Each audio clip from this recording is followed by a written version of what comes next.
In this chapter, in this part, we're going to look at the chromosomes that determine your genetic sex, and the X and the Y chromosome, and what happens when genes are linked to those chromosomes, meaning that they're located on them.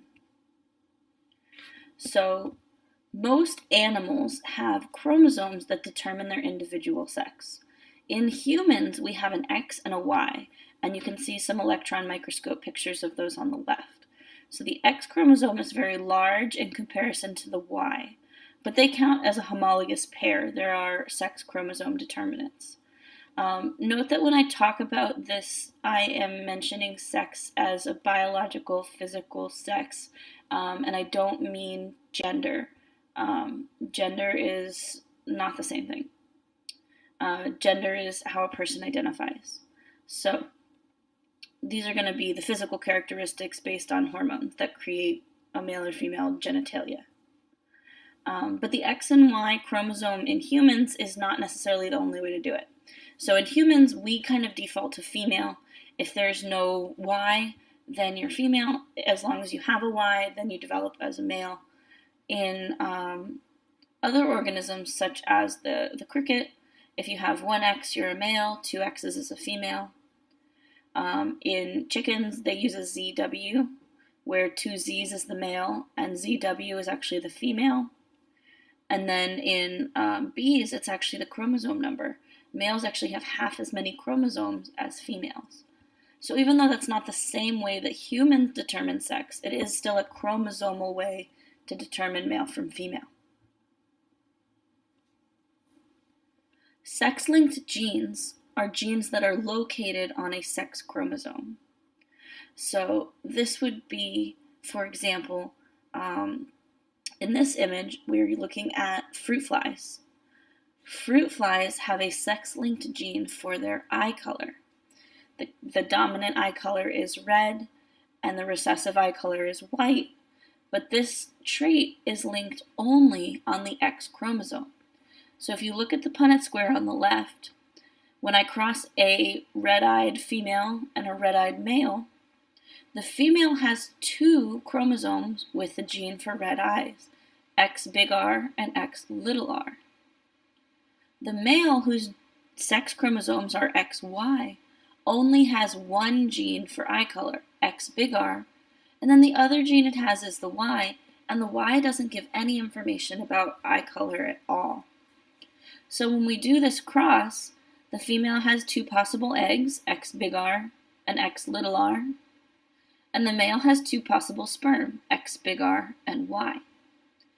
So we can see that on the left side of this Punnett square, both of the female offspring are going to have red eyes. And then on the right side of the Punnett square, both of the male offspring, they have different eyes. The one that gets the big R from its mother has red eyes, and the one that gets a little r from its mother is going to have white eyes. The father, who gives the Y chromosome, doesn't get to determine anything about eye color. So most the time, when there is an X-linked mutation, and most sex-linked genes are X-linked because the X chromosome is so much larger, the X-linked mutation, like the white eyes, is more common in males. You need two X chromosomes with a lowercase r to get a white-eyed female. And so this is common in humans too. We have several X-linked traits or disorders. So red-green color blindness is a human X-linked recessive disorder. And so that's the inability to distinguish between the colors red and green. And if you think about people that you might know who are colorblind, almost all of them are going to be male. Males are much more likely to get red-green color blindness because the trait for this is on the X chromosome. And males only get one X chromosome. They don't have a second X chromosome to cover that up. Hemophilia is another X-linked disorder. This one's more serious. This is a bleeding disorder where it makes it harder for you to clot your blood, and then some people, if it's a really bad version of it, can actually bleed out from small cuts. And again, these are more common in males than female. So in this picture, I've got a pedigree And this is a pedigree of the royal line of the royal family in England. And you can see Queen Victoria was a carrier. And this means that her genotype would have been something like big A, little a, because she doesn't have, and these are linked to the X chromosome, right? So X big A, X little a. And so she doesn't have hemophilia because she has the dominant allele to cover it up, but she has one copy of the gene. So that means that if she passes that gene on to a son, that son's going to have hemophilia because they don't have another copy of the gene to cover it up.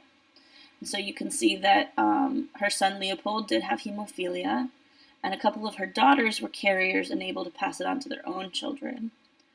And some of the people that had hemophilia on here, Frederick, Henry, they died at very young ages. Of this guy, Alexis, looks like he was murdered. Alfonso and Gonzalo down here bled to death. And so having hemophilia made it more likely for these men to bleed out in some sort of violent situation or in an accident. And we can see if you look at this whole pedigree that only men are showing presence of hemophilia. None of the women have it. Some of them are carriers, but they still have the normal trait. They still don't have hemophilia. Only the men have hemophilia because they don't have a secondary X chromosome to cover it up. So when you get a minute, take some time and watch the whiteboard video I posted with the walkthrough of the Punnett square for following X-linked traits.